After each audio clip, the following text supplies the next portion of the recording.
Hi, I'm Amy. I'm really excited to share these 3 recipes with you. I really like making easy but tasty recipes for my family, and I enjoy sharing them with you. I'm about to get started on dinner over here, and I diced up 2 peppers and an onion. It's half of an onion, but it's a really large onion. And I shredded up some cheese, and so now I'm going to get started on the ground beef. I'm making a taco tater tot casserole. I put the ground beef in. I'm just going to go ahead and cut it up in pieces, and then once I have it in even just like big pieces, I'm going to go ahead and add in the diced onion and pepper. And I'm just going to cook all this together. I want the onion and pepper to get soft, and then of course I want the ground beef to be cooked through. Next, I'm going to go ahead and add in this packet of taco seasoning along with some water and about half of a jar of salsa.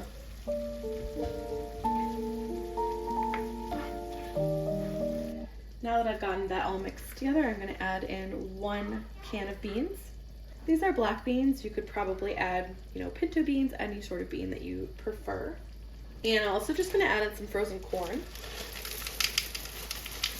I want about 1.5 cups of this. I'm just going to kind of eyeball it. All right, now I'm just going to give this a stir, and then basically I just want this to heat through, and I want it to get a little bit thicker. You can see it's actually already getting thicker.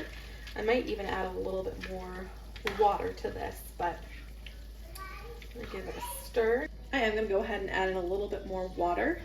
And I almost forgot to add in garlic powder. You could add in fresh garlic that you've minced up if you prefer. So now I just want this to get thick.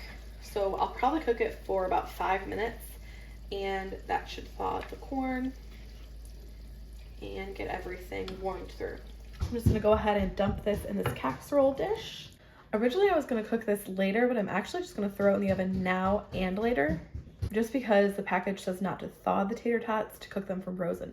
So I'm gonna go ahead, cook it, and then take it, put it in the fridge, and cook it again later.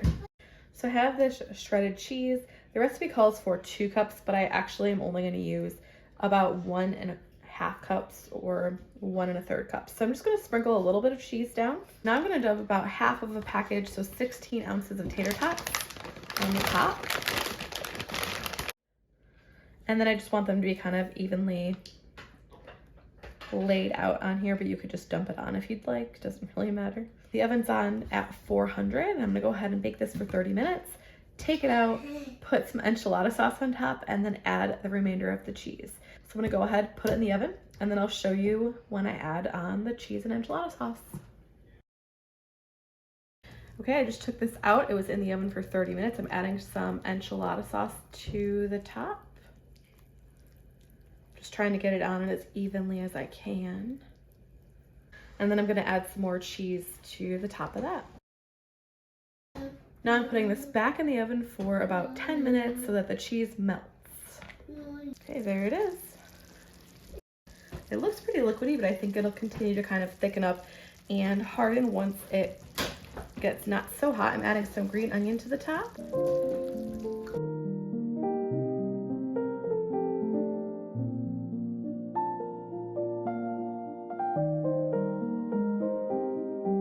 I've let it sit out for about an hour. We went for a walk, and you could see it got nice and thick down there. We all loved this. My husband loves enchiladas, and this was similar to an enchilada, and he said it was his favorite thing I've made all month.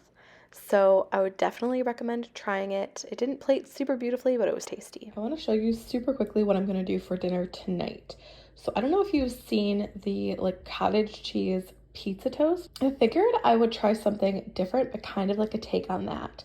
So I'm gonna make spaghetti with marinara, cottage cheese. I got this lactate cottage cheese. I didn't request it, but that's what I got in my pickup order, so that's okay.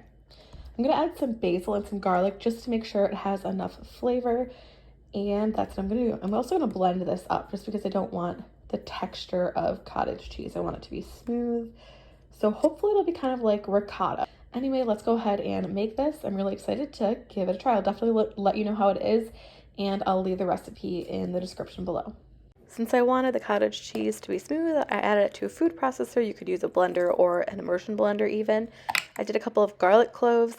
This is what I would change next time. I would use just ground dried garlic or cook the garlic first, and then some parsley, and just gave it a really good blend. You can see it really did get pretty smooth. If you don't mind, if since you're not really cooking the cottage cheese, if it's a little chunky, you can just skip the blending part, but I wanted it to be kind of like whipped and smooth.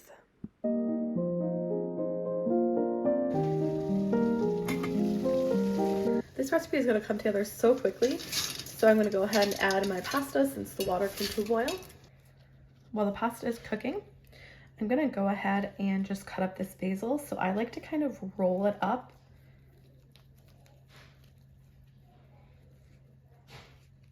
And I just have kitchen scissors, and I'm just going to go ahead and slice it.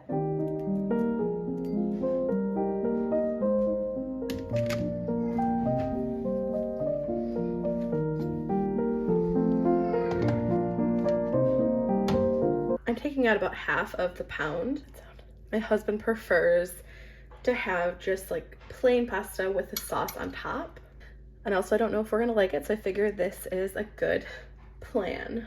I'm gonna add about half of this jar. It's a 28-ounce jar, so it's bigger. It's from Costco, so it's bigger than what you normally get at the grocery store. So I'm gonna add about half. And I'm gonna add some of that cottage cheese that we whipped up just directly in there. All right, let's give it a mix. I have it all mixed, but I am also going to turn the heat on just because I don't want the garlic to be completely raw, and this way we'll kind of heat it up along with the cottage cheese and the sauce.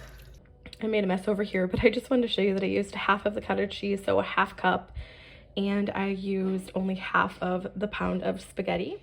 And here is the finished bowl. I did this again. I'd probably add a tiny bit of olive oil to the pan once I took the spaghetti out to then cook the garlic for like a minute, just so it's not raw.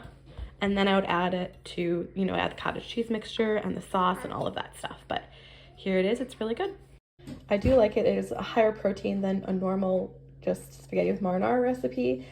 And it's worth a try if it interests you. I will leave the recipe that I made up below. Here's what I've got going for dinner tonight. I really wanted to do a butternut squash soup with some of these ingredients, like the chicken sausage and the tortellini, but they just didn't have it at the store. I think it's just not quite the right season for that.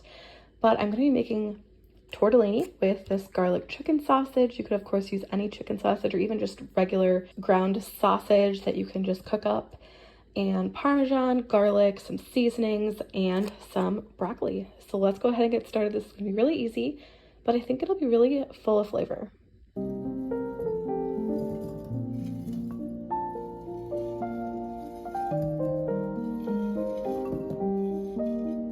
I have the broccoli chopped up. I just added a couple tablespoons of water. I'm gonna cover it and steam it. I was thinking of roasting the broccoli. I think that'd be so delicious, but I would rather just use one pan for this recipe. So that's gonna be my goal. And I'm gonna go ahead and steam this for about 2 minutes. Next, I'm gonna go ahead and just cut up this chicken sausage, and I'm gonna just cook it in the pan in a little bit of oil. Over at the stove, I'm gonna get started cooking things. So I added about a tablespoon of olive oil. And as I mentioned, I'm gonna try to do everything in one pot. So rather than put this in like a skillet, I'm just gonna drop it in my big pot. I definitely should let this heat up first, but forgot about that. And I'm just gonna cook this chicken sausage until it gets some color. And so it'll be a little bit crisp on the sides and then, still tender in the middle. So to do that, I just like to make sure the oil is on all pieces of the chicken sausage. And I just wanna get it all on the pan, so as many pieces as I can get flat on the pan. And then I'll just leave it for a few minutes so that it gets some color, and then I'll stir it around and try to flip it over to the other side. But I'm not too particular because that can take a long time if you're doing sliced chicken sausage like this. If you're doing like hot dogs or something, or like full links of chicken sausage, it's a lot easier to just roll each one over on each side.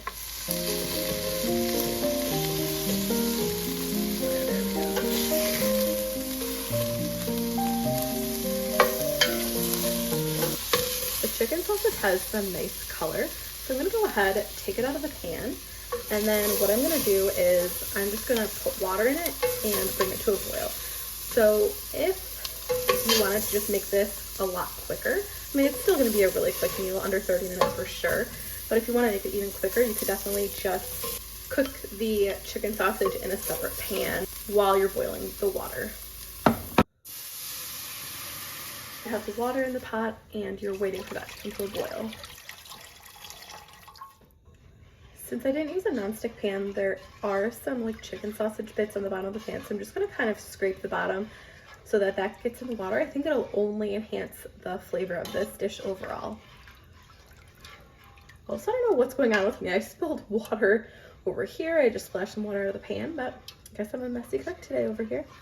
All right, you can see I did scrape up some bits. The water is a lot darker. So I'm just gonna wait for this to come to a boil. I'm gonna go ahead and add in this pasta. I chose 5 cheese tortellini. You could even just use plain pasta if that's what you have. This only takes 4 minutes to cook. It's been 4 minutes. I'm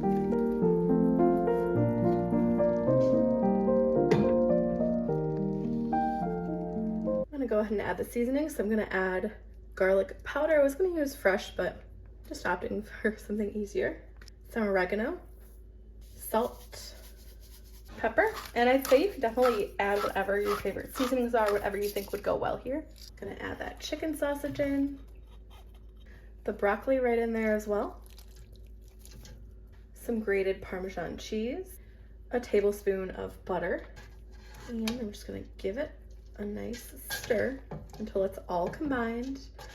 I will say I do think that creamed or whipped cottage cheese that I made would go so well in here if you want to make it more like of an Alfredo, more cheesy, but I'm just going to keep it a little bit simpler like this. So I'm just going to stir it until the butter melts, and I'll give it a taste and I'll let you know what we think. It's just a super simple meal. It took about 25 minutes, but you know, if you cooked the chicken sausage at the same time as you're waiting for the water, it would only take probably about 15 minutes. I tried it and I portioned it out into a couple of servings for leftovers, and I just want to say that I really enjoyed it. It has a really nice flavor. I did actually add some balsamic glaze on top. I thought that was really good. Just make sure, since it's a pretty simply seasoned dish, just make sure to add a lot of seasonings so it has some good flavor.